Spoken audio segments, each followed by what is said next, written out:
Illustration. Mr. Bennet was among the earliest of those who waited on Mr. Bingley.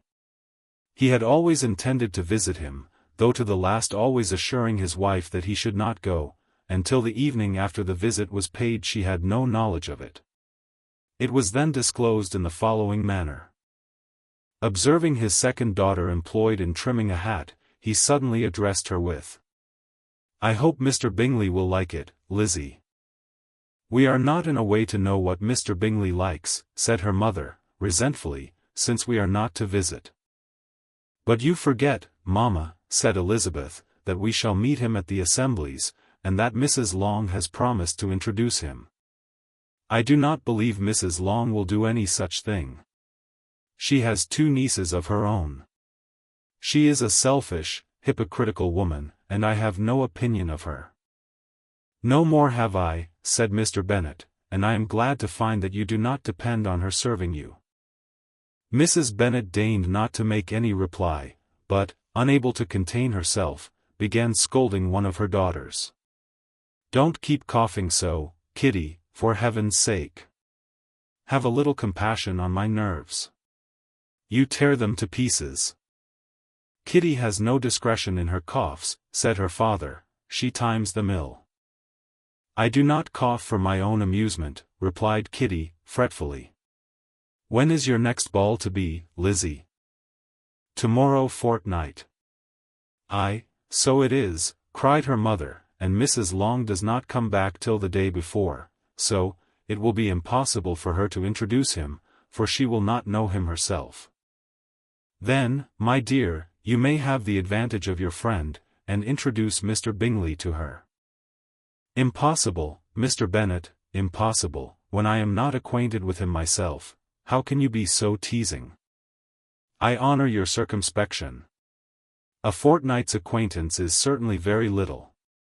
One cannot know what a man really is by the end of a fortnight. But if we do not venture, somebody else will, and after all, Mrs. Long and her nieces must stand their chance, and, therefore, as she will think it an act of kindness, if you decline the office, I will take it on myself." The girls stared at their father. Mrs. Bennet said only, "Nonsense, nonsense." "What can be the meaning of that emphatic exclamation?" cried he. "Do you consider the forms of introduction, and the stress that is laid on them, as nonsense? I cannot quite agree with you there. What say you, Mary? For you are a young lady of deep reflection, I know, and read great books, and make extracts." Mary wished to say something very sensible, but knew not how. While Mary is adjusting her ideas, he continued, "Let us return to Mr. Bingley." "I am sick of Mr. Bingley," cried his wife. "I am sorry to hear that, but why did you not tell me so before? If I had known as much this morning, I certainly would not have called on him. It is very unlucky, but as I have actually paid the visit, we cannot escape the acquaintance now." The astonishment of the ladies was just what he wished, that of Mrs. Bennet perhaps surpassing the rest, though when the first tumult of joy was over, she began to declare that it was what she had expected all the while. "How good it was in you, my dear Mr. Bennet! But I knew I should persuade you at last. I was sure you loved your girls too well to neglect such an acquaintance. Well, how pleased I am!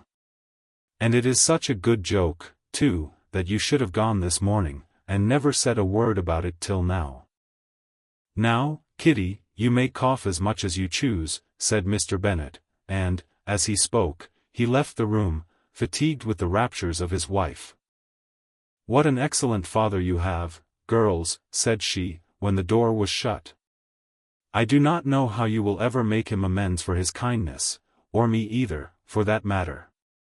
At our time of life, it is not so pleasant, I can tell you, to be making new acquaintances every day, but for your sakes we would do anything. Lydia, my love, though you are the youngest, I dare say Mr. Bingley will dance with you at the next ball." "Oh," said Lydia, stoutly, "I am not afraid, for though I am the youngest, I'm the tallest." The rest of the evening was spent in conjecturing how soon he would return Mr. Bennet's visit, and determining when they should ask him to dinner. Illustration: I'm the tallest. Illustration: he rode a black horse.